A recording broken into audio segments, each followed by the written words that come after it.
Saint-Esprit, nous voulons parler de toi.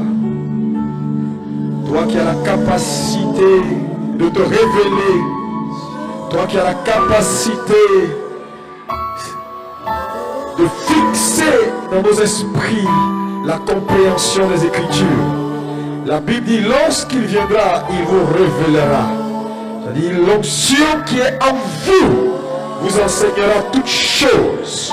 Seigneur, donne-nous d'entrer dans une nouvelle dimension de notre communion avec toi, Éternel. Voilà le but de ce séminaire spécial. Seigneur, aiguise l'esprit de ton peuple afin que, Seigneur mon Dieu, dans notre attachement à ta personne, Seigneur mon Dieu, que nous soyons renouvelés dans notre compréhension des choses spirituelles. Saint-Esprit, nous voulons te laisser toute la place. Merci pour chaque vie, Seigneur, en ces lieux. Seigneur, nous voulons te connaître. Tu es le Paraclétos. Tu es celui qui a été envoyé pour nous conduire. Saint-Esprit, merci pour ta présence. Merci. Merci pour l'excellence de ta parole. Labro Santarababo Sotorobo Shakarabababa. Alléluia. Merci Seigneur. Est-ce que quelqu'un peut acclamer Jésus?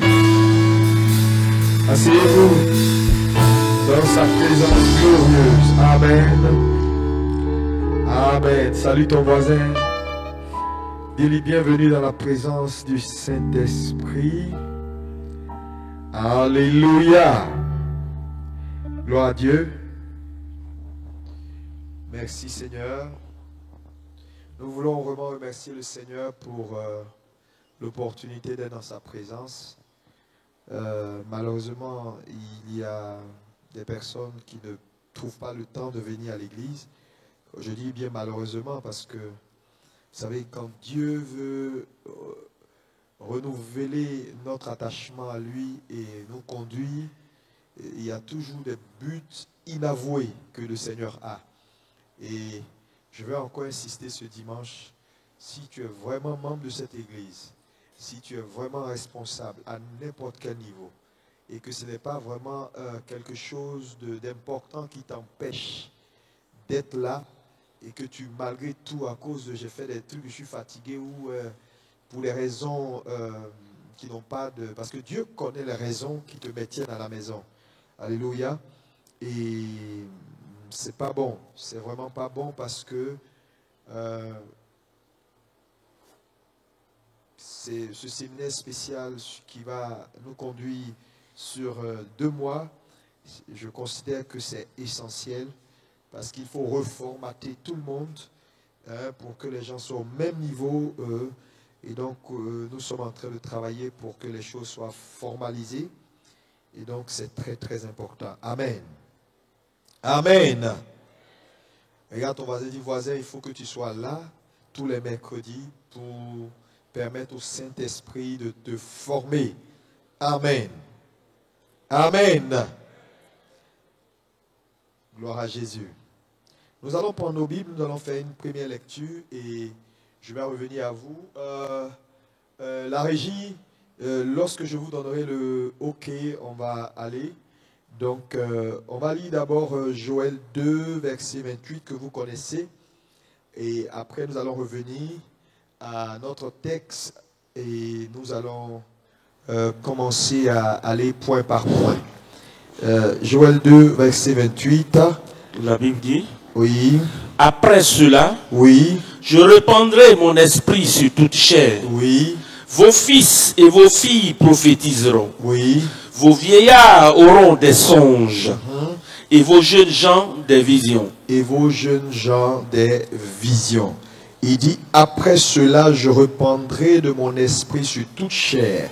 Il dit, le fera. C'est une prophétie qui est là et qui est certaine.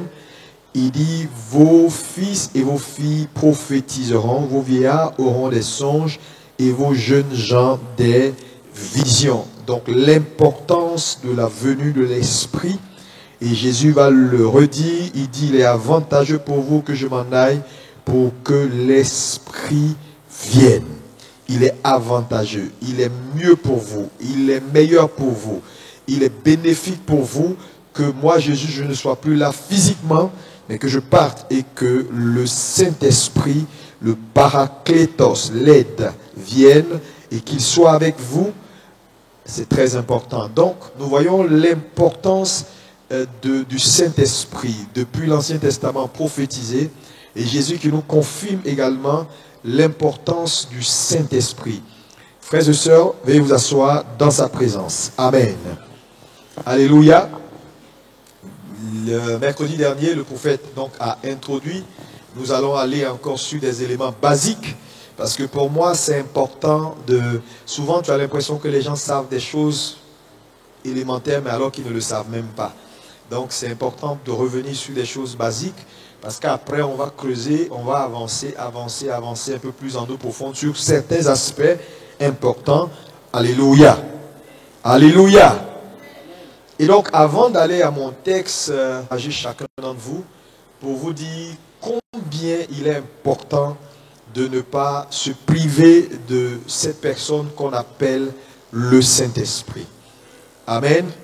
Il est la troisième personne de la divinité et il est Dieu. Nous allons avoir l'occasion de le voir tout à l'heure. Et un chrétien qui se prive de cette troisième personnalité est un chrétien qui ne peut pas accomplir sa destinée. Ce n'est pas possible. Malheureusement, dans l'Église, beaucoup de chrétiens n'ont pas cette prise de conscience de l'importance, du rôle important que le Saint-Esprit joue dans notre marche chrétienne vers l'accomplissement de notre destinée, vers cette marche chrétienne réussie. Il n'y a pas de vie chrétienne réussie sans une communion personnelle, sans une véritable intimité avec le Saint-Esprit. Ce n'est pas possible. Regarde ton voisin, dit ce n'est pas possible. Et donc, pour que nous puissions, pour qu'on puisse ensemble bien comprendre ce que nous allons dire et vous laisser en même temps un certain nombre de documents qui vont vous aider à faire des études personnelles même à la maison, j'ai mis un certain nombre d'éléments sur documents que on va vous partager. Je ne sais pas si ça va suffire pour tout le monde. On va vous partager. Et ensemble, sur ça, nous allons lire et je vais faire un certain nombre de commentaires au fur et à mesure parce que pour moi, le plus important, ce n'est pas venir faire un cours magistral. Voilà, ça, on le fait déjà dimanche. Les mercredis, nous sommes sur ce thème du Saint-Esprit et des ministères dans l'Église. Je vais plutôt aller dans l'aspect étude et l'aspect formation. Donc, ce ne sera pas la prédication ordinaire. Je vais m'arrêter sur certains points où je vais expliquer. Mais on va aller point par point. Donc, je vais demander à ce que le protocole, voilà, il faut partager ces copies-là à chacun.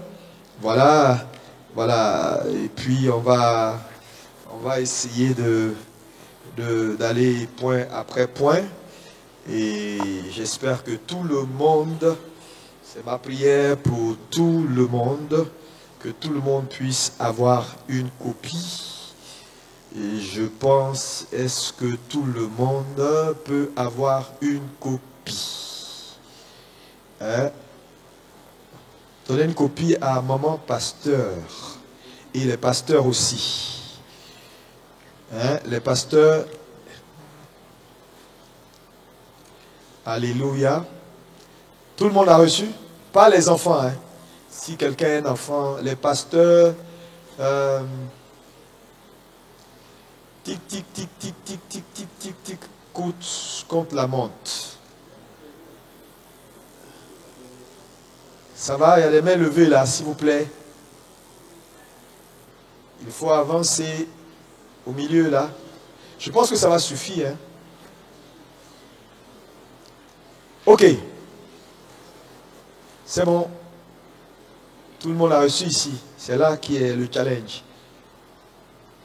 Si tu ne sais pas lire, il ne faut pas prendre. Hein, parce que,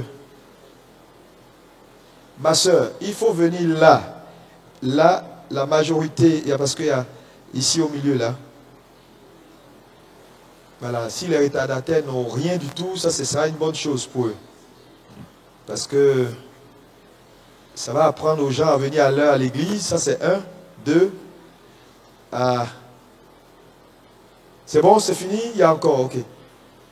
Donnez au rythme. Si quelqu'un vient d'arriver, ne lui donnez pas du tout. Donnez à ceux qui sont déjà assis. Hein. Qui n'a pas reçu? Oh, 2 personnes seulement. 3 personnes. Bon, écoutez. 3 personnes qui n'ont pas reçu de fiche. Tic, tic, tic, tic. 3 personnes. Bon, essayez de suivre avec quelqu'un, avec le voisin à côté. On va faire un effort de vous.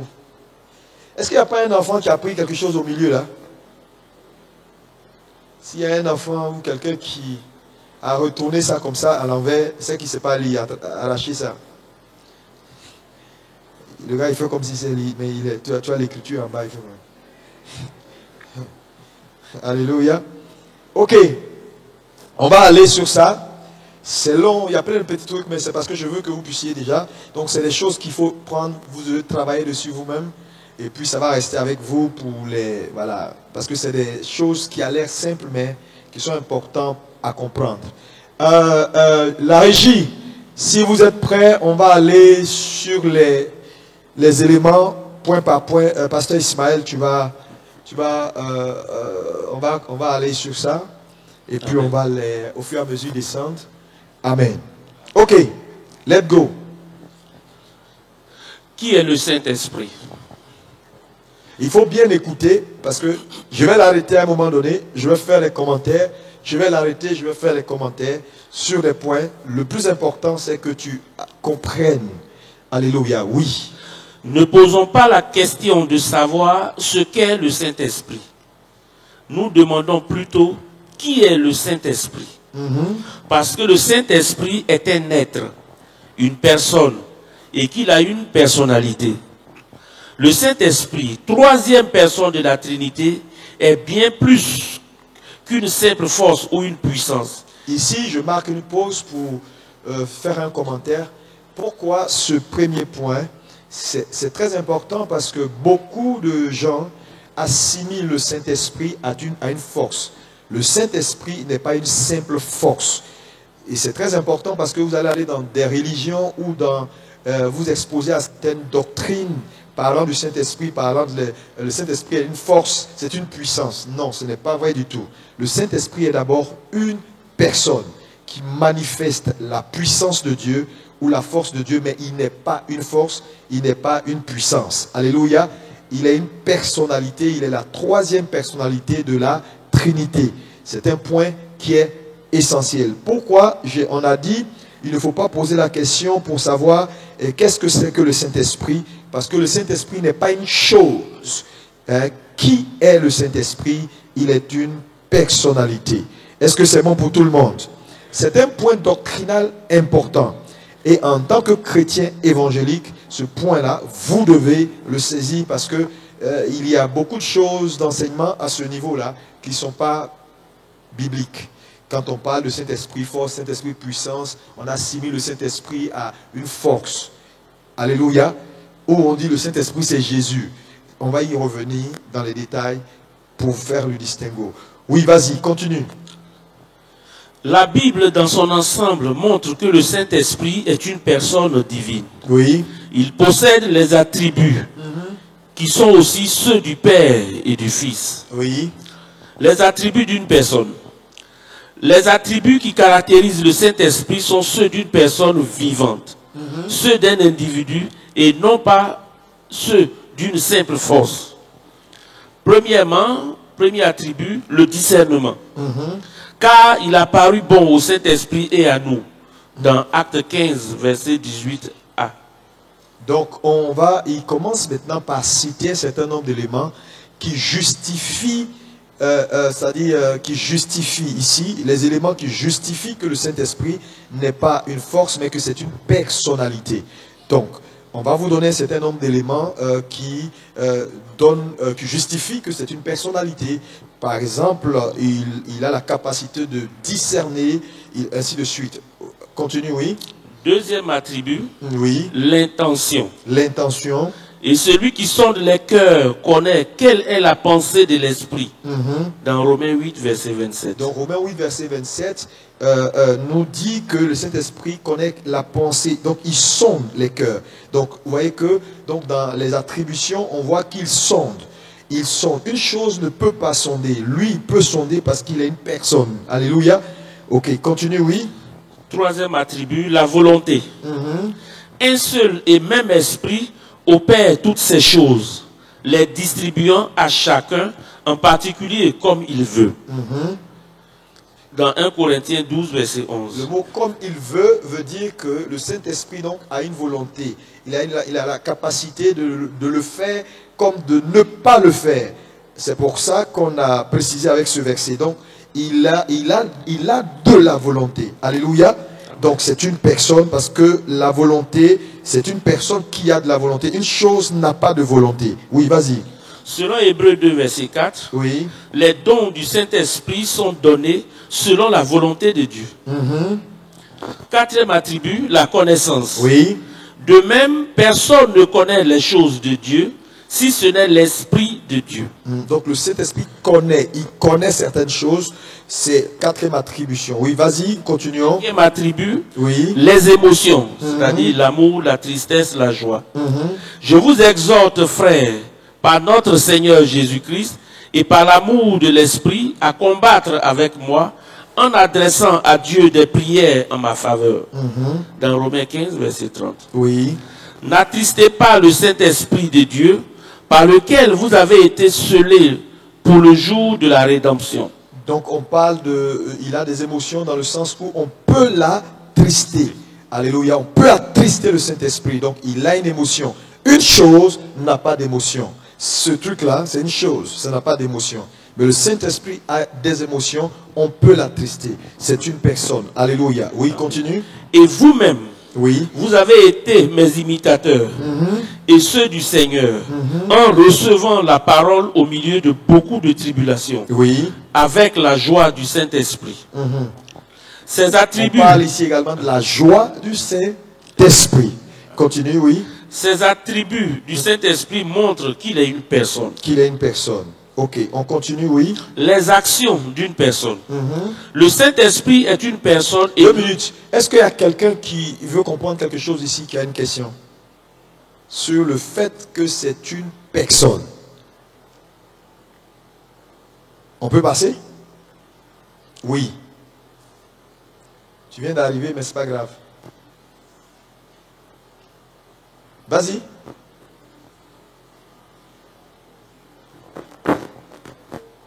Reprenez quelqu'un qui a une voix qui porte peut reprendre sa question pour moi.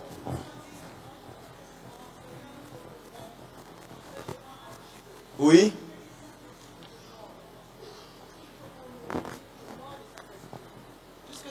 Quelle est ta question? Ma question est de savoir, est-ce que je peux honorer, puisqu'on dit Dieu, je t'honore, Jésus, je te rends grâce. Mais est-ce que je peux dire Saint-Esprit, je t'honore, Saint-Esprit, je te rends grâce? Est-ce que ça, je veux une question par rapport à ce qu'on vient de dire. Est-ce que ce que tu dis là va, on dit, nous sommes en train de démontrer que le Saint-Esprit est une personne. Et je demande, est-ce que sur ce premier point, vous êtes tous d'accord que c'est une personne et non une chose, non une force? C'est sur ça. Maintenant, ce que tu es en train de dire, est-ce que je peux dire Saint-Esprit, je t'honore, alors que je dis Dieu, je t'honore? En quoi ça a à voir avec ça? Hein? Oui, vas-y.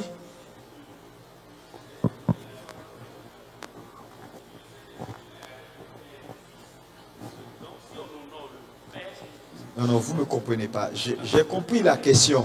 Mais pour moi, cette question-là n'a rien à voir avec ce que je demande. Sinon, je peux répondre après. Oui. Anno m'avait dit quelque chose. Oui? Oui?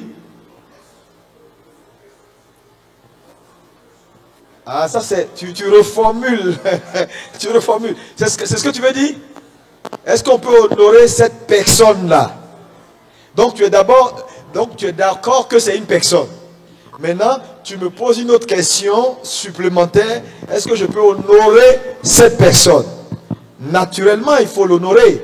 Et quelle est la meilleure manière de l'honorer? D'honorer le Saint-Esprit, c'est de vivre dans la sanctification. Parce que c'est quand tu fais des bêtises qu'il est attristé.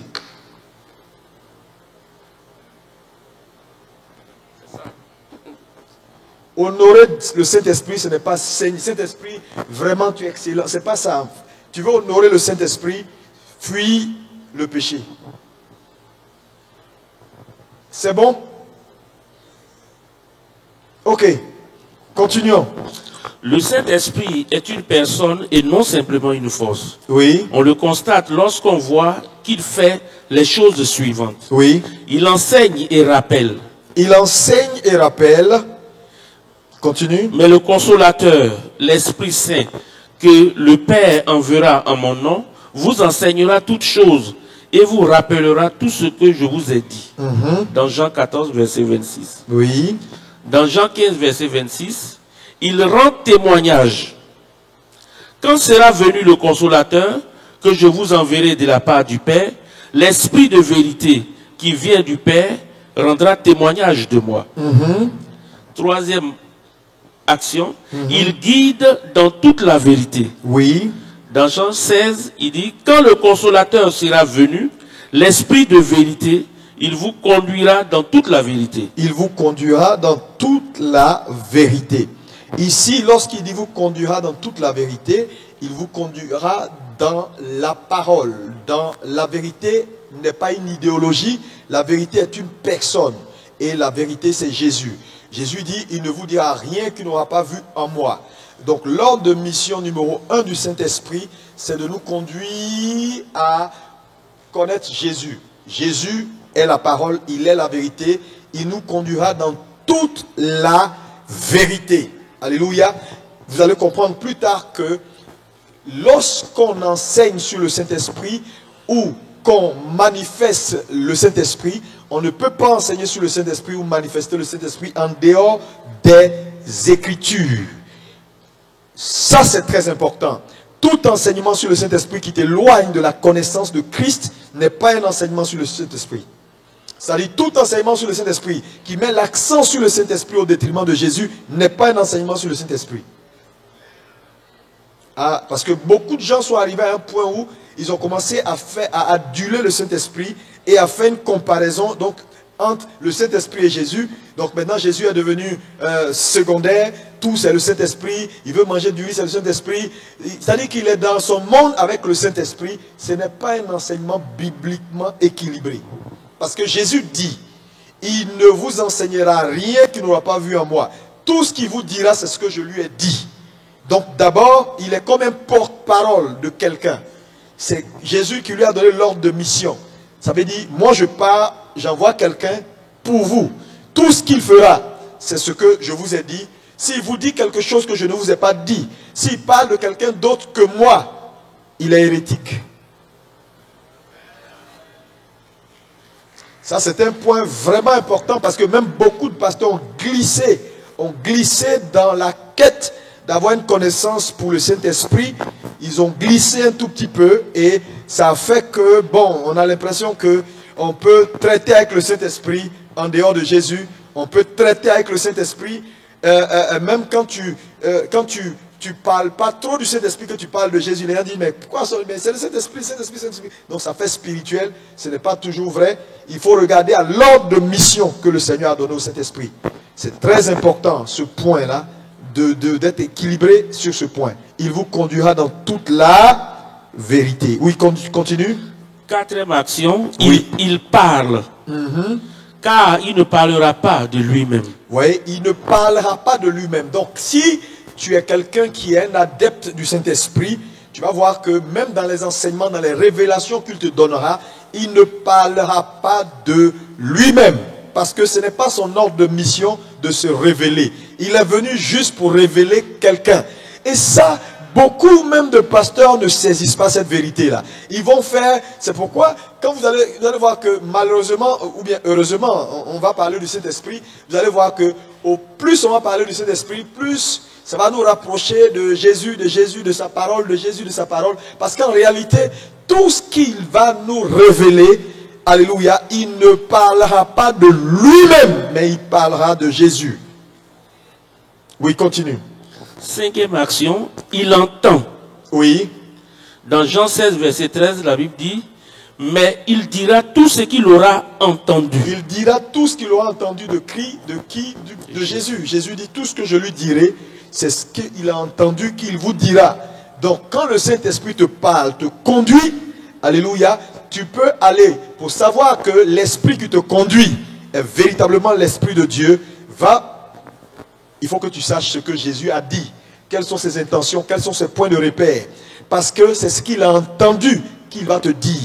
Donc si ce que tu entends est contraire à ce que Jésus a donné comme direction, ça veut dire l'Esprit qui te parle là n'est pas l'Esprit de Dieu. Donc la seule possibilité pour un enfant de Dieu de discerner la voix de Dieu, la direction de Dieu, c'est de comprendre et de connaître les paroles de Jésus. Frère, vous savez, je l'ai dit plusieurs fois et je vais le répéter encore. Jésus, ce n'est pas négociable. Il est le message. Il n'y a pas deux messages dans la Bible, il y a un seul message. Et c'est Christ ressuscité. Amen. Continue. Il annonce, dans Jean 16, verset 13d, la Bible dit, et il vous annoncera les choses à venir. Oui. Septième action, il empêche. Dans Acte 16, verset 6, la Bible dit, empêché par le Saint-Esprit d'annoncer la parole dans l'Asie, il traversait la Phrygie et le pays de Galatie. Huitième, il donne la vie. Celui qui a ressuscité Christ d'entre les morts rendra aussi la vie à vos corps mortels par son esprit qui habite en vous. Oui. Dans Romains 8, 11. Neuvième action, il révèle. Dieu nous les a révélés par l'esprit. Dixième, il sonde, car l'esprit sonde tout, même les profondeurs de Dieu. Il promet, afin que la bénédiction d'Abraham eût pour les païens son accomplissement en Jésus-Christ, et que nous ressuscions par la foi l'esprit qui avait été promis. 12. Il est en communion. Que la grâce du Seigneur Jésus-Christ, l'amour de Dieu et la communion du Saint-Esprit soient avec vous tous. Il intercède dans Romains 8, 26. Mais l'Esprit lui-même intercède par des soupirs inexprimables. Et c'est selon Dieu qu'il intercède en faveur des saints. 14. Il indique et prédit. Dans 1 Pierre 1, 11, la Bible dit, voulant sonder l'époque et les circonstances marquées par l'Esprit de Christ qui était en eux et qui attestait d'avance les souffrances de Christ et la gloire dont elles seraient suivies. Il invite.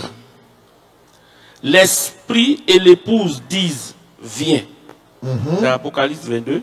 Il conduit.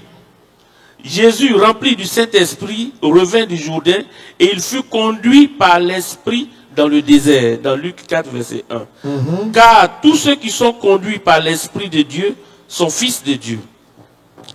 Toutes ces actions sont celles d'une personne et non d'une simple force. Nous devons donc comprendre que le Saint-Esprit est une personne. Il peut subir des mauvais traitements. Les textes qui montrent que le Saint-Esprit peut subir des mauvais traitements indiquent aussi qu'il est une personne et non une simple force. Premier mauvais traitement, on peut le blasphémer. C'est pourquoi je vous dis, le blasphème contre l'Esprit ne sera point pardonné. Quiconque parlera contre le Fils de l'homme, il lui sera pardonné. Mais quiconque parlera contre le Saint-Esprit, il ne lui sera pardonné ni dans ce siècle, ni dans le siècle à venir. Ici, il y a un point important que je voulais faire sur le blasphème du Saint-Esprit. Lorsqu'on parle du blasphème du Saint-Esprit, on parle également de ce qu'on appelle le péché impardonnable, n'est-ce pas? Alléluia. On parle du péché qui ne peut pas être pardonné. Ici, de quoi il s'agit, parlant du blasphème contre, si quelqu'un a blasphémé contre le Saint-Esprit, on ne peut pas pardonner ce péché-là. Ici, de quoi il s'agit? C'est très important de comprendre ce que ça veut dire le blasphème contre le Saint-Esprit. Est-ce que c'est venu s'arrêter pour dire Saint-Esprit, voilà, tu es vilain, voilà, tu m'énerves? Non. Est-ce que c'est ça en réalité le blasphème contre le Saint-Esprit? Ce que la Bible nous enseigne en ce qui concerne le blasphème contre le Saint-Esprit, c'est que lorsqu'on parle du péché qui est impardonnable, vous savez que le Saint-Esprit a été envoyé pour un certain nombre d'éléments. Numéro 1, la Bible dit pour quoi? Pour nous enseigner, pour nous conduire et pour faire quoi? Pour nous révéler Christ. Donc, il est celui qui nous permet d'arriver à la connaissance. C'est-à-dire, c'est par le Saint-Esprit qu'on arrive à la connaissance de Dieu. Donc, lorsqu'un chrétien renie de façon volontaire Dieu ou refuse de répondre à l'appel du salut, c'est ce qu'on appelle le blasphème contre le Saint-Esprit. Parce qu'en réalité, l'initiateur du salut, c'est le Saint-Esprit. C'est son rôle. Il est venu pour que les gens se convertissent. Donc son premier rôle, c'est d'aller vers toi et de te parler, de te convaincre d'accepter Jésus. Il te révèle Christ. Maintenant, lorsque de façon volontaire, tu refuses d'accepter Jésus et de te convertir, en réalité, c'est comme si tu péchais contre le Saint-Esprit en lui disant, je ne suis pas d'accord de faire ce que tu me demandes de faire. La Bible dit ce péché-là ne peut pas être pardonné dans le siècle présent comme dans les siècles à venir. Voilà le péché contre le Saint-Esprit. Donc c'est un peu de l'apostasie. On arrive à un point où nous refusons de façon catégorique et volontaire de suivre le Seigneur. Mais ce n'est pas Jésus qui va venir te dire, viens et suis-moi. Il a mandaté quelqu'un pour le faire. C'est pourquoi, lorsque tu refuses, même si on t'a prêché Jésus que tu refuses, c'est en fait contre le Saint-Esprit que tu as péché, parce que c'est lui qui est chargé de te convaincre de péché. Est-ce que quelqu'un peut me dire amen pour ça? Donc le Saint-Esprit est celui qui nous convainc de péché. Et donc quand un homme donc refuse d'accepter le Seigneur, alors c'est comme s'il a dit un non au Saint-Esprit.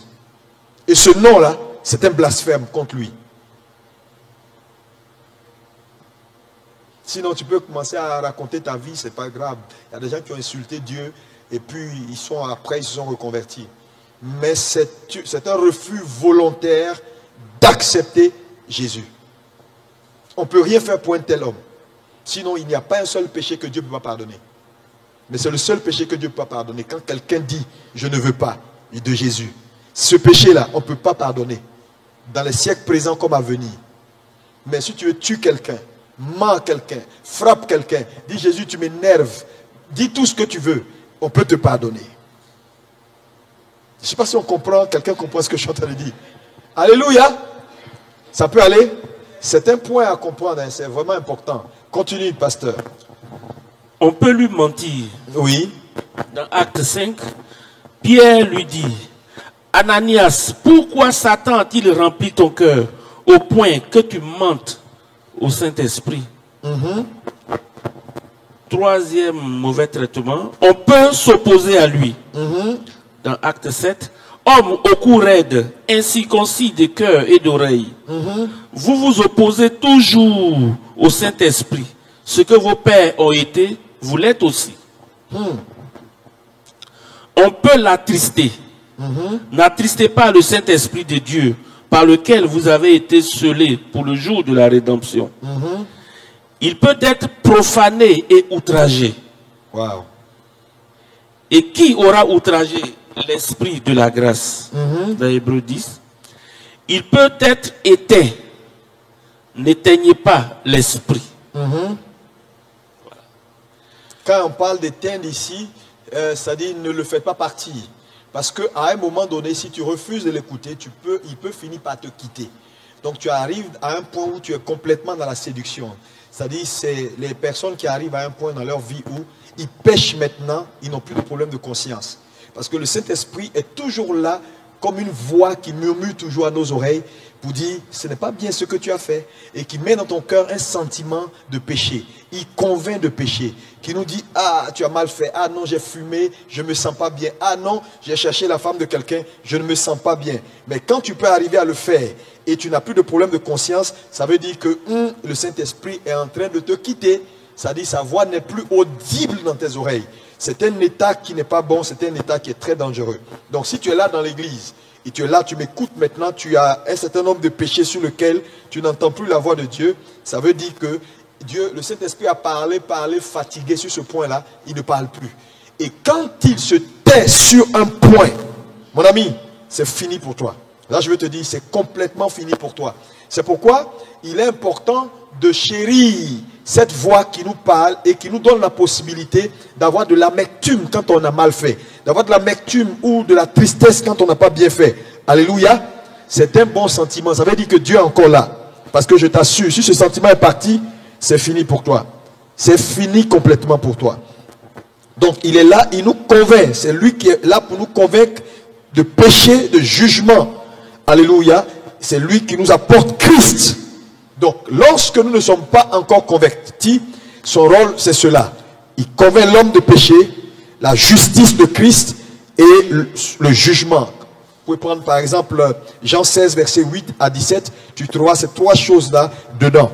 Donc, quand tu n'es pas converti, voilà le ministère du Saint-Esprit vis-à-vis de toi, te convaincre de péché, de la justice de Christ et du jugement concernant le mal.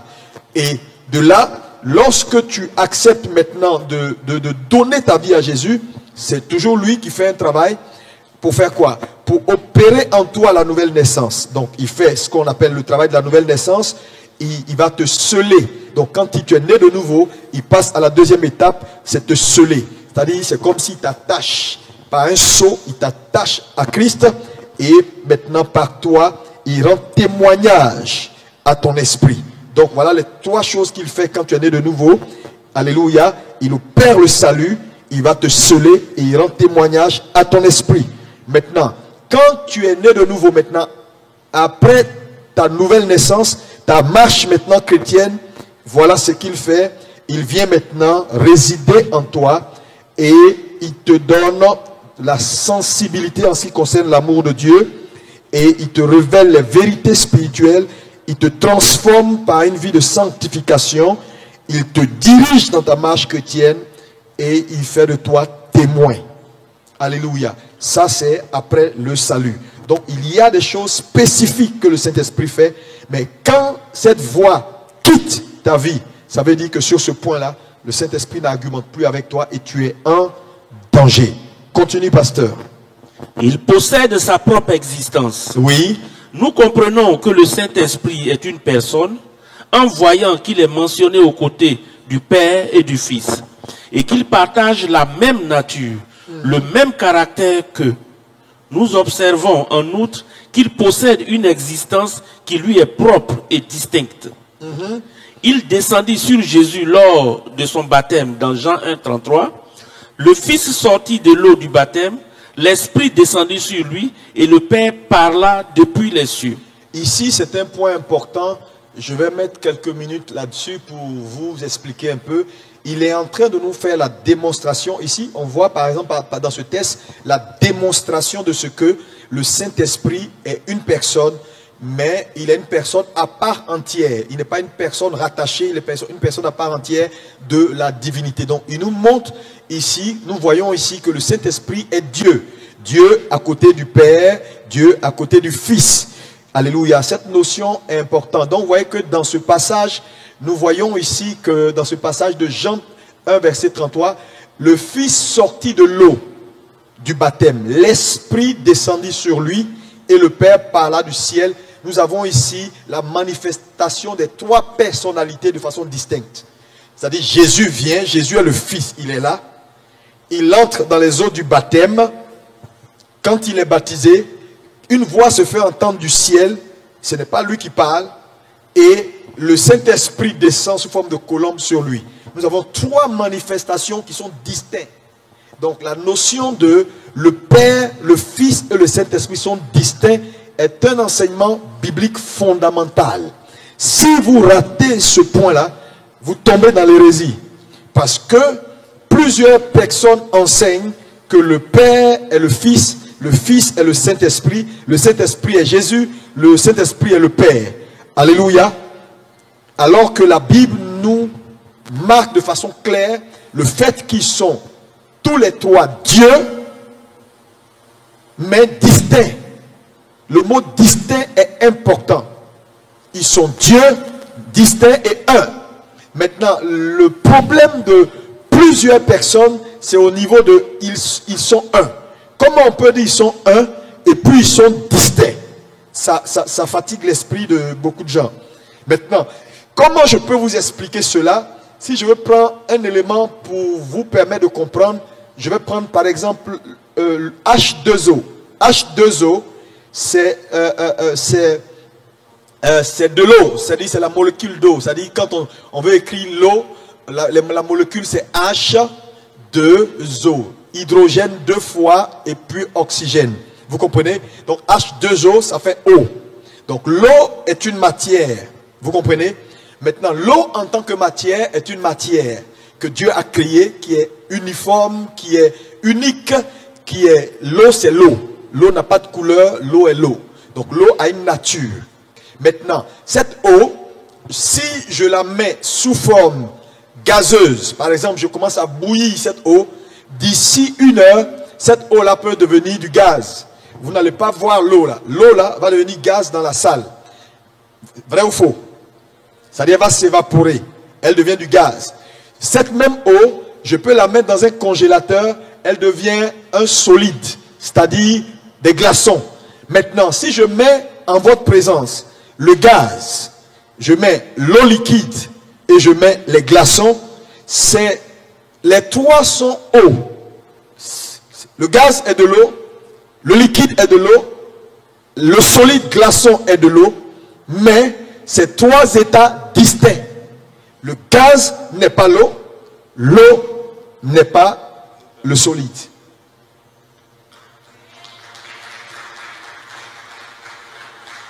Donc lorsqu'on parle de les 3 sont Dieu et ils sont un, c'est une affaire de nature. C'est-à-dire la nature qui est dans le Père et la nature qui est dans le Fils, c'est la même nature qui est dans le Saint-Esprit. Mais ils sont distincts en termes de manifestation.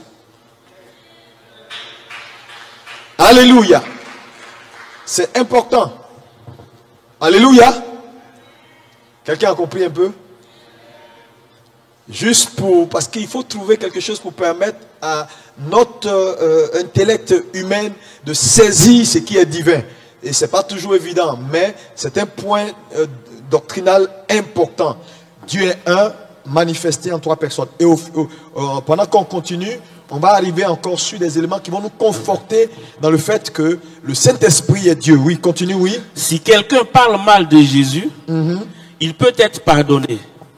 Mais s'il parle mal du Saint-Esprit, il ne peut recevoir le pardon. Ici, le mot parler mal, c'est refuser. Hein? La seule façon de ne pas honorer le Saint-Esprit, c'est de ne pas faire ce qu'il te demande. Est-ce que vous comprenez ce que je dis?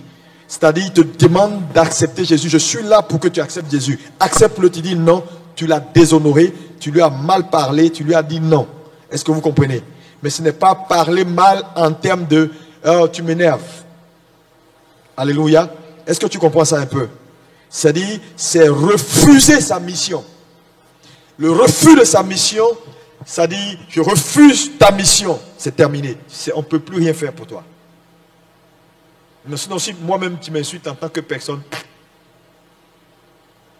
Alléluia. Mais pourquoi il dit tu peux mal parler de Jésus, tu peux mal parler du Père, il n'y a rien? Parce qu'en réalité, c'est-à-dire quand vous lisez la Bible, vous allez vous rendre compte que en réalité et en vérité, le Père ne parle plus et Jésus ne parle plus.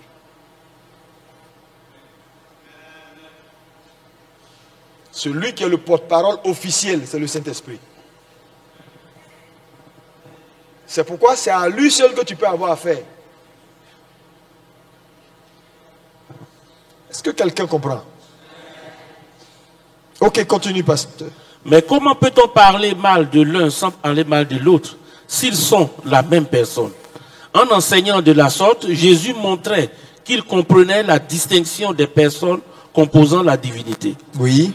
Jésus étant rempli de l'Esprit Saint, dans Luc 4, verset 1, d'autres aussi étaient remplis du Saint-Esprit, de l'Esprit Saint. Nous devons bien admettre que ces personnes étaient distinctes de l'Esprit lui-même. Jean rapporte que le Saint-Esprit n'avait pas encore été donné, dans Jean 7, verset 39, car Jésus n'avait pas encore été glorifié. Cette affirmation était vraie, alors que Jésus était déjà dans ce monde et aux côtés de ses apôtres.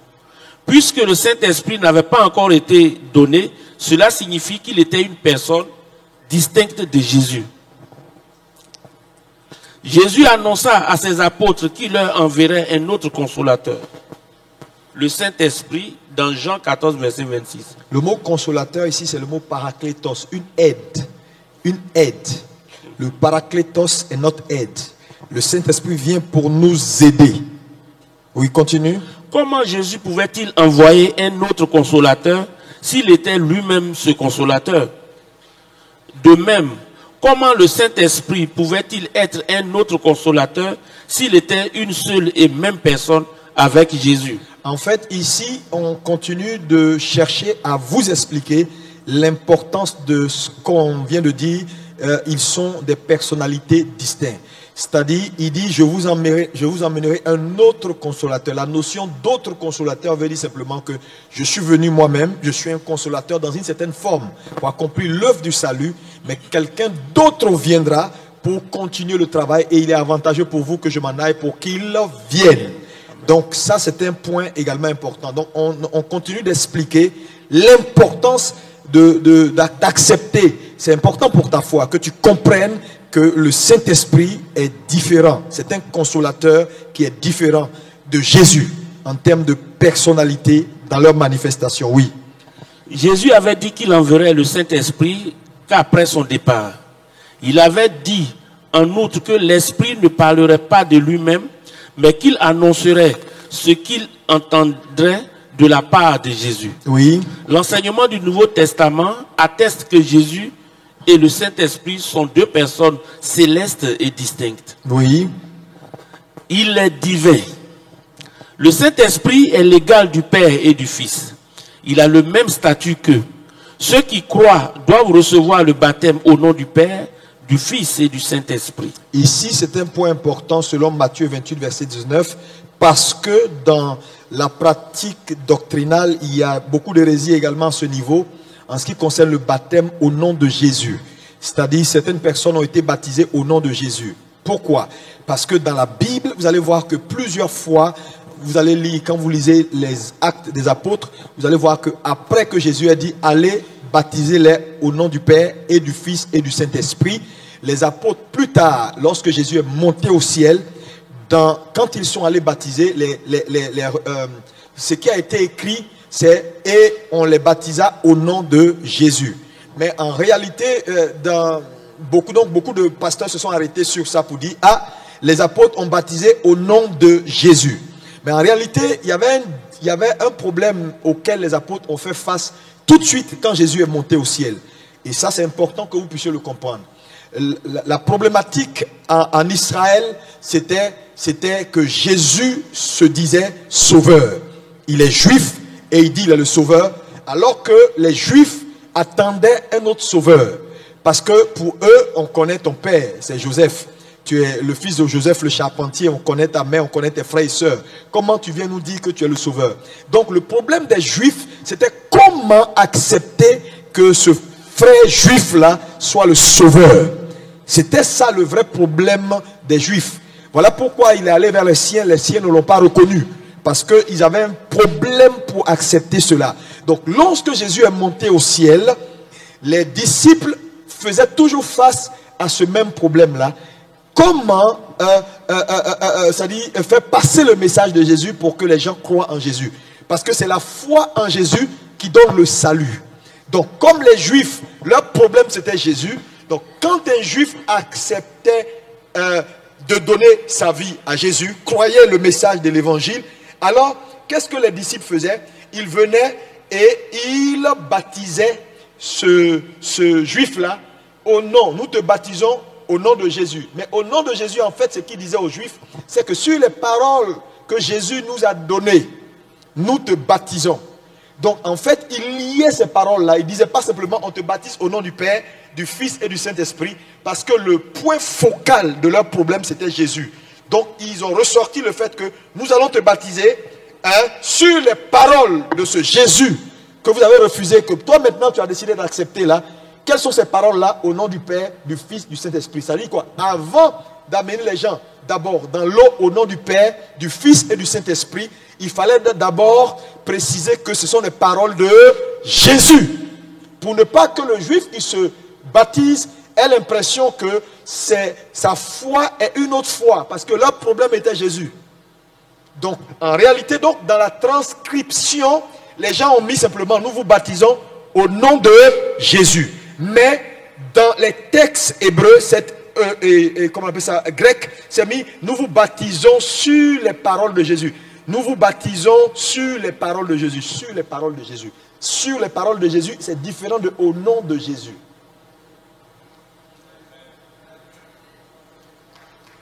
Est-ce que ça va? C'est pourquoi le baptême au nom de Jésus n'est pas juste. Pourquoi? Parce que Jésus n'est pas la seule personnalité de la divinité. Donc quand tu baptises quelqu'un au nom de Jésus, c'est comme si son baptême n'est pas complet. Parce que la Bible dit, nous sommes nés de Dieu. C'est écrit. C'est-à-dire un peu comme si le chrétien est né du Père. Quand on dit né de Dieu, c'est né du Père. La Bible dit également que nous sommes nés de l'Esprit. Ce qui est né de l'Esprit est Esprit. C'est comme si nous sommes nés du Saint-Esprit. Et la Bible dit, nous sommes nés de la parole.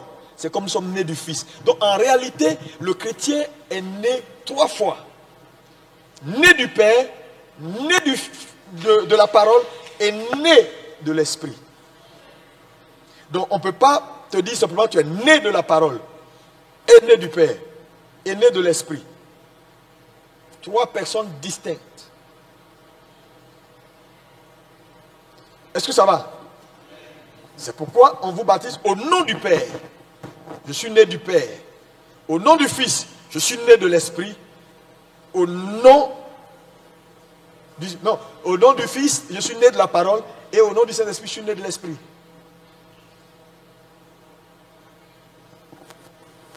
Donc, si on t'a baptisé au nom de Jésus, il faut refaire ton baptême. Non, c'est vrai. Tu ne peux pas te baptiser au nom de Jésus, je te baptise. Il n'est pas le seul. Ils sont 3. Ouais. Un a conçu le salut. Un a réalisé le salut. Et un est là maintenant avec nous pour actualiser le salut. Tu vas prendre qui pour laisser qui? Lui, il a conçu. Mais il faut quelqu'un pour venir appliquer ça sur le terrain. L'autre est venu pour réaliser ce qu'il a conçu. Maintenant, quand c'est réalisé, maintenant l'autre est là avec nous pour l'actualisation concrète dans nos vies. Tu prends qui pour laisser qui?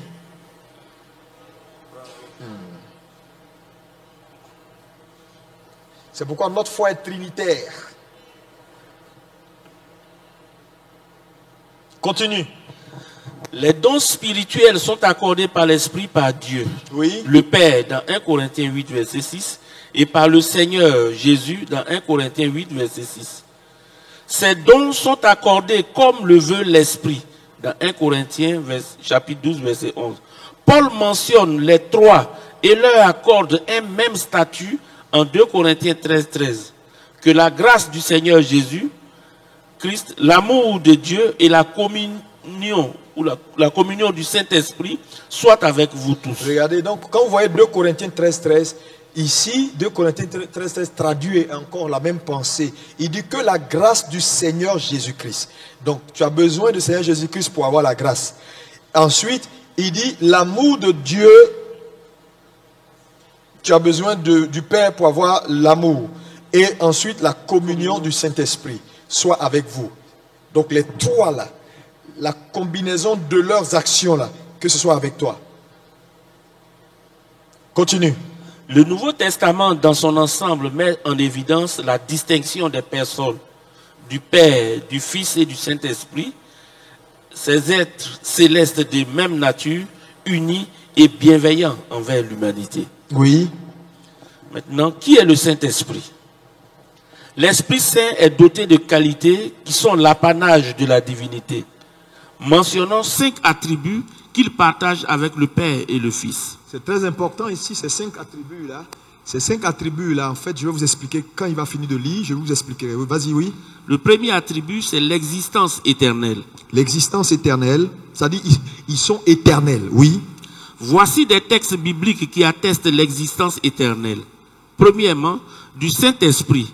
Combien plus le sang de Christ qui, par un esprit éternel, s'est offert lui-même sans tache à Dieu, purifiera-t-il votre conscience des œuvres mortes? Ça dit par l'Esprit éternel parlant du Saint-Esprit.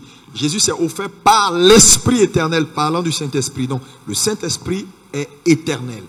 Ça c'est très important. Continue, oui. Afin que vous serviez le Dieu vivant. Oui. Dans Hébreux 9, verset 14. Uh-huh. Deuxièmement, le Père. Ton trône est établi dès les temps anciens. Tu existes de toute éternité. De toute éternité, oui. Dans Psaume 93, verset 2. Oui. Et le Jésus. Troisième texte, c'est Jésus. Jésus-Christ est le même hier, aujourd'hui et éternellement. Dans Hébreux 13. Oui. C'est ainsi, en effet, que l'entrée dans le royaume éternel de notre Seigneur et Sauveur Jésus-Christ vous sera pleinement accordée. Amen. Donc ils sont tous éternels. Dites avec moi, ils sont tous éternels. Ils sont tous éternels. Quand la Bible dit qu'ils sont éternels, ça veut dire qu'ils n'ont ni commencement, ni fin. Ils ont ni commencement. Est-ce qu'on peut dire moi, ni commencement, ni fin? Mais en réalité, ils sont éternels parce qu'en réalité, les trois au commencement ont assisté à la création de toutes choses. La Bible dit par exemple dans Genèse, au commencement Dieu créa. Au commencement le Père était. Donc tout ce qui était au commencement est avant le commencement. Parce que tu ne peux pas être au commencement et être dans le commencement. Si tu es au commencement, ça veut dire que tu es en dehors du commencement. Donc au commencement Dieu, au commencement le Père. Maintenant quand on va dans Jean 1:1, au commencement était qui? La parole. Donc si la parole qui est Christ était au commencement, ça veut dire qu'il est avant le commencement. Et tout ce qui est avant le commencement est éternel. Maintenant, quand on repart à Genèse, on voit qu'au commencement, l'esprit se mouvait. Si l'esprit était au commencement, ça veut dire qu'il n'est pas dans le commencement, il est avant le commencement. Donc, on voit déjà à partir de Genèse et à partir de Jean que les trois sont avant le commencement, donc éternels.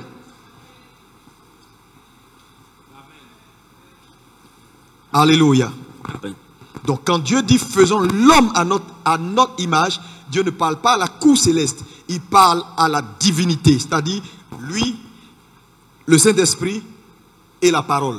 Faisons l'homme à notre image.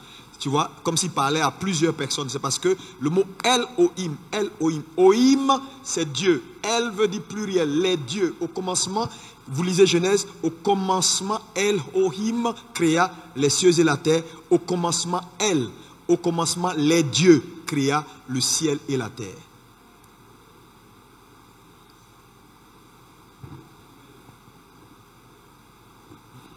Ça va? Continue. Deuxième attribut qu'ils partagent ensemble, c'est l'omniscience. Omniscience, oui. Les textes bibliques sont, premièrement, le Saint-Esprit. Dieu nous les a révélés par l'Esprit. Oui. Car l'Esprit sonde tout, même les profondeurs de Dieu. Dans 1 Corinthiens 2. Omniscience, ils savent tout. Oui. Deuxièmement, le Père. Le Père. Nulle créature n'est cachée devant lui. Il sait tout, ok. Mais tout est à nu et à découvert aux yeux de celui à qui nous devons rendre compte. Et troisièmement, Jésus. Mais Jésus ne se fiait point à eux parce qu'il les connaissait tous. Ils connaissent tous. Donc, ils sont omniscients, les trois. Ok. Continue. Le terme parfait signifie complet. Par rapport à ce qui n'est que partiel. Oui. Le partiel est précisément la connaissance miraculeuse et la prophétie qui à l'époque révélait la parole de Dieu oralement. Il convient donc de comprendre que le complet, c'est-à-dire le parfait, est la pleine révélation donnée à l'homme sous forme du récit écrit du Nouveau Testament. Cette révélation complète de la volonté de Dieu, la foi qui a été transmise aux saints une fois pour toutes dans Jude 3, fut rendue disponible au monde vers la fin du 1er siècle de notre ère. Ce complet remplaça donc le partiel. Puisque le Nouveau Testament donne toute la volonté de Dieu dans 2 Timothée 3, 16 à 17, les dons miraculeux en vue d'une révélation supplémentaire n'ont plus aucune raison d'exister. Parce qu'il n'avait pas besoin qu'on lui rendît témoignage d'aucun homme, car il savait lui-même ce qui était dans l'homme. Dans Jean 2. Le troisième attribut qu'ils ont ensemble, c'est l'omnipotence. Omnipotence, ils ont tout pouvoir, oui. Plusieurs textes bibliques aussi font mention de cet attribut. Premièrement, le Saint-Esprit. Le Saint-Esprit viendra sur toi, et la puissance du Très-Haut te couvrira de son ombre. Dans Luc 1, 35.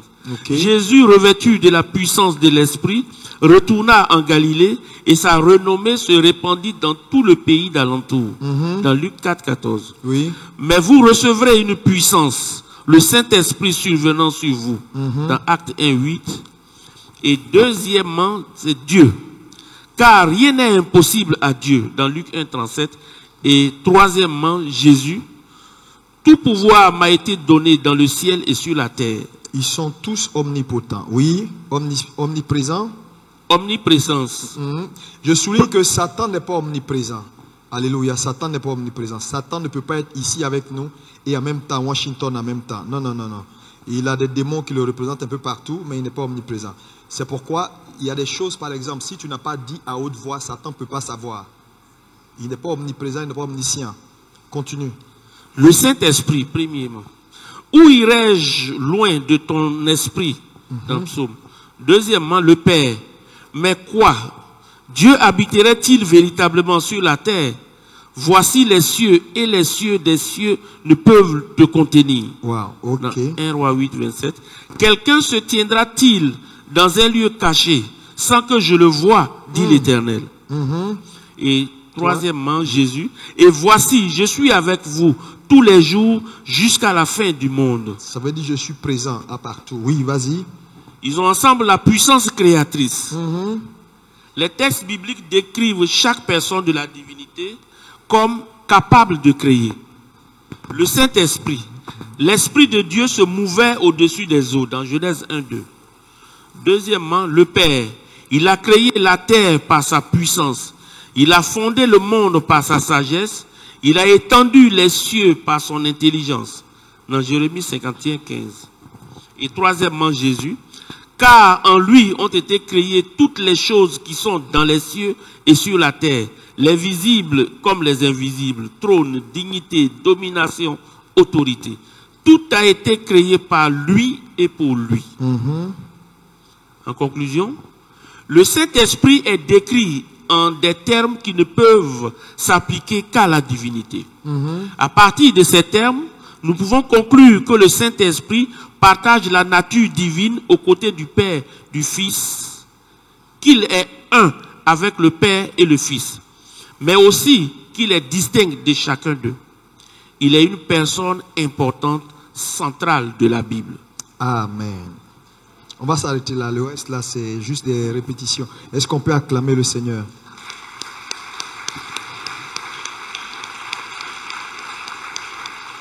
Vois juste la dernière partie sur l'œuvre du Saint-Esprit dans la vie du chrétien. On va citer les points là et puis c'est bon. Oui, vas-y. L'œuvre du Saint-Esprit dans la vie des chrétiens aujourd'hui. Il nous libère de la loi du péché et de la mort. Oui. Selon Romains 8. Il nous apportera la résurrection. Il nous aide à prier. Il intercède pour nous. Il nous conduit. Il nous marque de son sceau pour le jour de la rédemption. Il est en communion avec nous. Il nous donne accès auprès du Père. Il nous fortifie dans l'homme intérieur. Il apporte l'unité et il nous sanctifie. Amen. Est-ce qu'on peut acclamer Jésus? Amen. Est-ce que c'est clair pour tout le monde? Alléluia. C'est des points de doctrine importantes que tout chrétien né de nouveau doit d'abord avoir. Nous allons basculer sur d'autres points après, mais je voulais que ces points élémentaires-là soient bien compris de tous. Le Saint-Esprit est Dieu. Maintenant, pour terminer avec le dernier point, on a cité un certain nombre d'attributs qu'ils ont en commun, dont l'omniprésence, l'omnipotence, l'omniscience. Ils sont éternels et ils ont la puissance créatrice. Il y a un autre que j'ai omis, c'est ils sont tous saints. Ces éléments-là sont des éléments importants pour comprendre la notion de divinité. Ces notions qu'on vient de citer là, en fait, la notion de Dieu, ils sont Dieu. Dieu, et ça, bon, je ne sais pas s'il faut expliquer parce que les gens peuvent ne pas comprendre.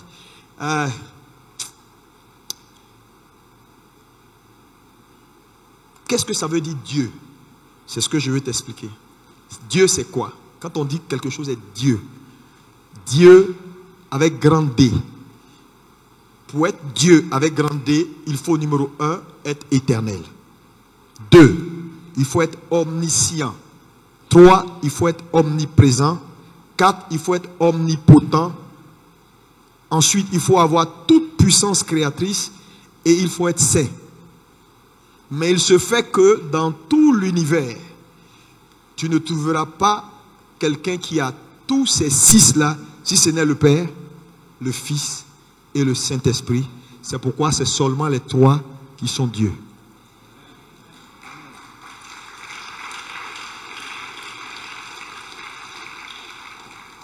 Voilà. Donc si quelqu'un te demande Dieu, ça veut dire quoi? Tu dis Dieu, numéro 1. Tu peux être parti, tu peux être partout. Donc si un homme peut se débrouiller pour remplir ces 6 conditions-là, je suis prêt à l'appeler Dieu. Mais comme tu ne trouveras pas, c'est pourquoi il y a des dieux à un petit d. Parce qu'ils sont bloqués quelque part. Y compris Satan. Il n'est pas omniprésent, il n'est pas omniscient. Alléluia! C'est bon? Question. Et on va terminer. Oui. 2 questions. Je prends que 3 questions. Et puis on termine. Bonsoir, peuple de Dieu. Oui. Ma question est sur, toujours sur le Saint-Esprit, mais le parler en langue. On va y arriver. Mais tu peux poser. D'accord. Souvent, quand je viens à l'église et puis on dit, bon, parler en langue. Moi, je n'ai jamais reçu le parler en langue. Ah, donc, tu vas parler bientôt. Amen. Et je vois que quand on dit parler en langue, tout le monde commence à parler en langue. Ok. Et souvent, tu vois que les personnes répètent ce que les autres disent. Par exemple, si quelqu'un dit Esprit de Dieu, Gondole Yabashekele, tout le monde, Gondole Yabashekele, Yabashekele. Donc, j'aimerais savoir si vraiment c'est un péché quand tu fais cela, ou bien comme tout le monde est en train de parler en langue, tu es obligé, ou bien c'est le Saint-Esprit même qui te communique cela. Merci pour la question. En fait, on va y revenir. Normalement, je pense que si mercredi prochain, on va commencer à entrer dedans. Mais pour reprendre de façon bref, c'est que le parler en langue, c'est un parler qui est réel. C'est des langues que nous recevons du ciel. Et c'est réel. Maintenant, tu peux avoir l'impression avec l'oreille humaine que les gens sont en train de dire les mêmes choses, mais en réalité, ce n'est pas les mêmes choses. La Bible dit, celui qui parle la langue ne parle pas aux hommes, mais parle à Dieu. C'est un baptême. Ce n'est pas une imitation systématique, c'est un baptême. Et donc, quand on va aller dans les détails, tu vas comprendre un peu plus. Je pense que mercredi prochain, tu vas bien comprendre, et puis on va prier en même temps pour les gens. Et tu vas voir, tu vas commencer à parler en langue. Voilà, mais c'est important de parler en langue. Oui, l'autre frère qui avait levé la main. J'ai dit 3 questions seulement. Donc, après, je viens devant, ici. Oui. Bonsoir, Daddy. On a écouté des prêtres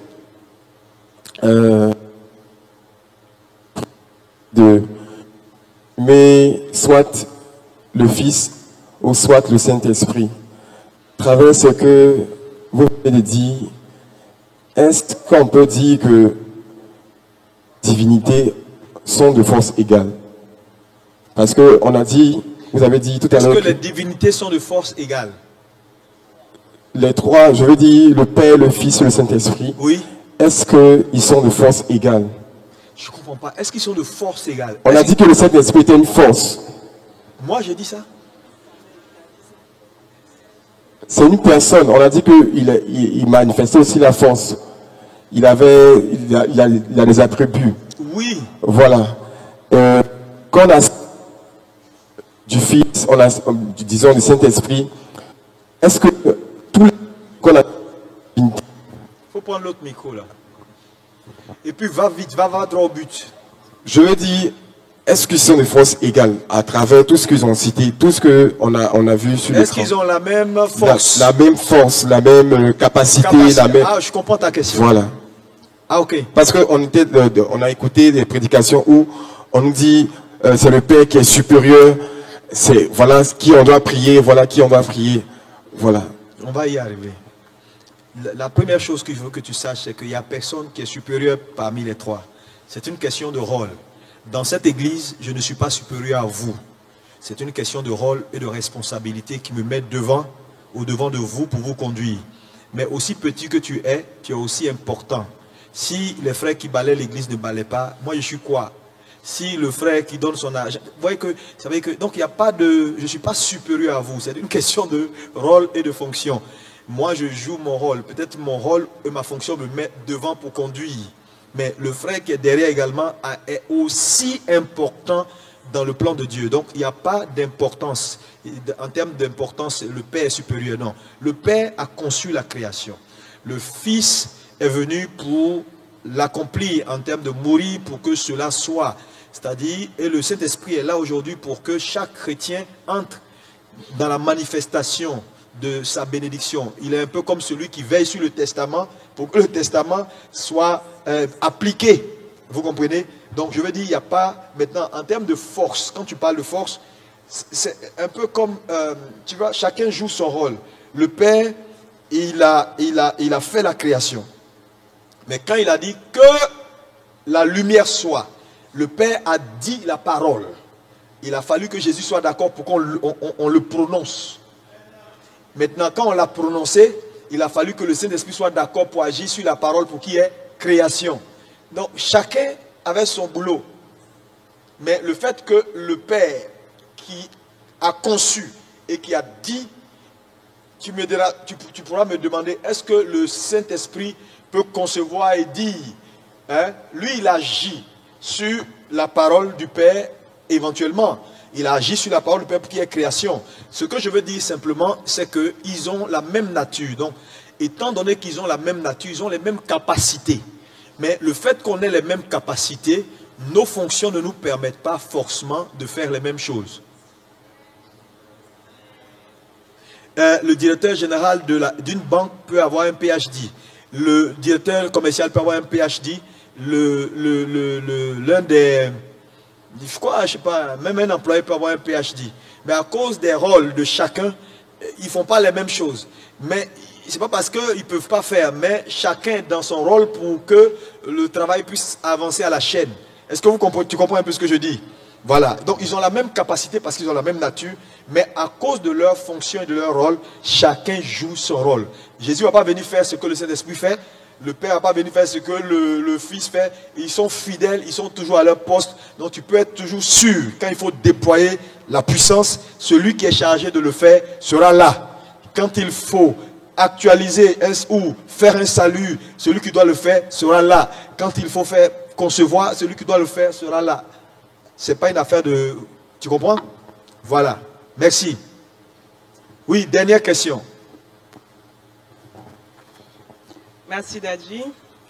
Je pense que tu as déjà répondu en partie à la question que je voulais poser. Oui. Parce que mon attention a été attirée tout à l'heure dans l'enseignement sur le passage qui dit « Le Père demeurait aux cieux, le Fils était sur la terre, et l'Esprit vint demeurer avec Jésus. » Oui. Donc, est-ce à dire que l'Esprit de Dieu est l'autre nature de Dieu qui nous aide, nous corps humains, c'est-à-dire nous humains, à être comme Dieu? Attends, est-ce que c'est une autre nature? Oui, est-ce que c'est une autre nature de Dieu? Parce que si on attire notre attention sur le fait que C'est lorsque le Fils était sur la terre que l'Esprit vint pour demeurer avec Jésus. Non, dans 2 Corinthiens 13, non, ça dit que non, en fait, le passage nous explique un fait. Il est allé, il s'est baptisé. Oui. Quand il est sorti de l'eau, le Père a parlé du ciel, celui-ci est mon Fils bien-aimé en qui j'ai mis toute mon affection. Oui. Et quelques minutes après, le Saint-Esprit est descendu sur lui sous forme de colombe pour le fortifier. La Bible dit, il est parti rempli du Saint-Esprit dans le désert pour être tenté. Tu comprends? Oui. Maintenant, ce que tu veux savoir, est-ce que c'est une autre nature de Dieu? Ce que j'ai dit là, il faut que vous puissiez retenir. Il faut enlever tout ce qui était ancienne doctrine que vous avez dans votre... Parce que je vois beaucoup de gens qui ont plein de choses dans leur tête. Ils ont tous la même nature. Le Père est Dieu, le Fils est Dieu, le Saint-Esprit est Dieu. Dans les manifestations, ils se sont manifestés à un moment donné de façon... C'est-à-dire le Père a commencé, le Fils est venu, le Saint-Esprit est là aujourd'hui. Est-ce que tu comprends? Maintenant, dans ce cas spécifique de Jésus, on a vu les 3 manifestations. Les 3 manifestations. Le Saint-Esprit a toujours été là. Même, vous allez voir, c'est parce que je n'ai pas eu le temps de repartir en arrière depuis l'Ancien Testament. Il a été là. À Pentecôte, c'est sa venue officielle. C'est sa venue officielle. Même quand Jésus était là, les 3 travaillaient ensemble. Ils disaient toujours... Celui qui m'a vu a vu le Père. Donc, ils ont toujours été en symbiose pour le travail qu'ils font, depuis toujours. Mais chacun, à une époque donnée, c'est comme si on dit, la famille A travaille. C'est le responsable, on voit, mais la plupart des gens sont avec lui. Donc, quand le Père est en scène, le Fils n'est pas loin, le Saint-Esprit n'est pas loin. Quand le Fils est en scène, le Père n'est pas loin, le truc n'est pas loin. Quand le Saint-Esprit est maintenant là, le Père toujours n'est pas loin, le Fils n'est pas loin, mais il est là, c'est lui qu'on voit, c'est lui qui est là, c'est lui qu'il faut écouter. Jésus dit, écoute, c'est lui là. Moi je m'en vais, il est avantageux pour vous que vous puissiez être avec celui-là. Donc ce qu'on veut dire, ce n'est pas une autre nature de Dieu. La nature de Dieu, elle est unique. C'est ce que je m'évertue à faire. Mais dans la manifestation, ils sont différents. Ils sont différents. J'ai donné l'exemple de l'eau pour que tu puisses juste avoir une idée. L'eau, c'est-à-dire le gaz, l'eau gazeuse n'est pas l'eau liquide. L'eau liquide n'est pas l'eau solide. Tu comprends? Tu ne peux pas dire le gaz, c'est du liquide. On va te dire c'est faux. Le gaz n'est pas du liquide. Mais le gaz, c'est de l'eau. Le liquide, c'est de l'eau. Okay, donc dans ce sens-là, si on prend l'analogie, on ne va pas parler de nature, mais plutôt de forme. Non, pas de forme, de nature. Parce que c'est la nature d'une chose qui fait la chose. Donc la nature est avant la forme. Quand tu as vidé quelque chose de sa nature, de sa substance, la chose n'est plus. Donc c'est la nature, c'est la nature. Je ne sais pas, comment t'expliquer ce truc-là? Ça dit, c'est l'essence, la nature. Ce n'est pas la forme, ce n'est pas une affaire de forme. Parce que en termes de forme, est-ce que toi tu peux me dire véritablement, parce qu'on peut avoir que le Saint-Esprit a utilisé certains éléments pour, on peut donner des formes qu'il a utilisées pour se représenter, pour que les gens puissent avoir accès à lui, comme une colombe, comme le feu. Mais en fait, ce n'est pas ça d'abord. Ça, c'est juste des choses qu'on va arriver. Si on a le temps, c'est un enseignement, ça peut nous prendre 4 trucs, parce que chaque forme qu'il a démontrée révèle quelque chose de particulier qu'il veut nous montrer et nous faire accepter de lui. Donc, si on prend sur la nature du feu, tu comprendras pourquoi il s'est présenté à mon œuvre comme le feu. C'est pour un objectif. Sur la nature de la colombe, pourquoi il s'est présenté la nature de la colombe? C'est un objectif. Pourquoi souvent il se considère comme de l'eau? Un objectif. Donc, si on prend toutes les natures là, chaque apparition en termes de forme vise un objectif dans ta vie à toi. Donc, quand on va étudier ces éléments-là, tu vas voir qu'en fait, c'est pour te révéler quelque chose. Et c'est pour quand il se présente comme le vent, c'est pour te révéler quelque chose que tu dois être. Amen. Wow. Amen. Que Dieu vous bénisse. Que la grâce de Dieu soit multipliée. On va faire nos offrandes. On va partir. Merci en tout cas pour d'être là. Dites aux gens que les mercredis, on n'est pas là pour s'amuser. S'ils restent chez eux, demain, il ne faut pas qu'ils vont venir se plaindre. Donc, à venir à l'église pour que Dieu les aide à grandir. Alléluia. Que Dieu vous bénisse. Pas une bonne offrande, nous allons donner au Seigneur et partir. Nous remercions le Seigneur pour sa parole. Seigneur, merci d'avoir été avec nous. Merci d'avoir illuminé nos cœurs, de nous avoir aidés à dire, Seigneur, les choses avec ta pensée. Bénis, Seigneur, ton Église, au nom de Jésus. Amen. Viens avec ton offrande. Groupe musical.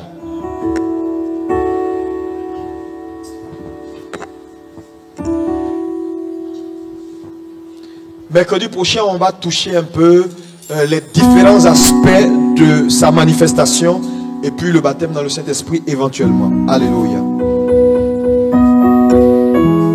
Et après, on va revenir sur le ministère même du Saint-Esprit dans la vie du croyant, dans les détails.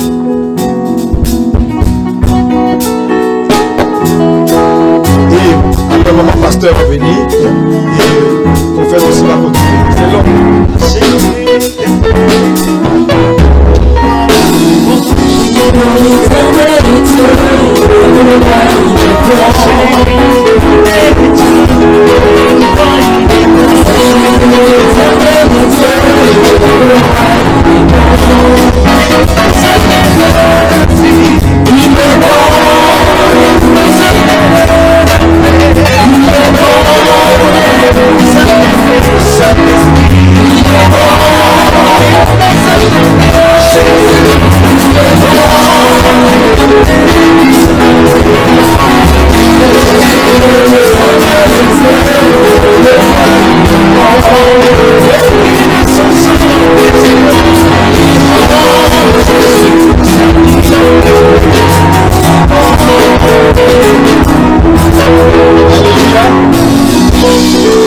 Ce vendredi, j'aurai une rencontre spéciale avec tous ceux qui font la direction des cultes.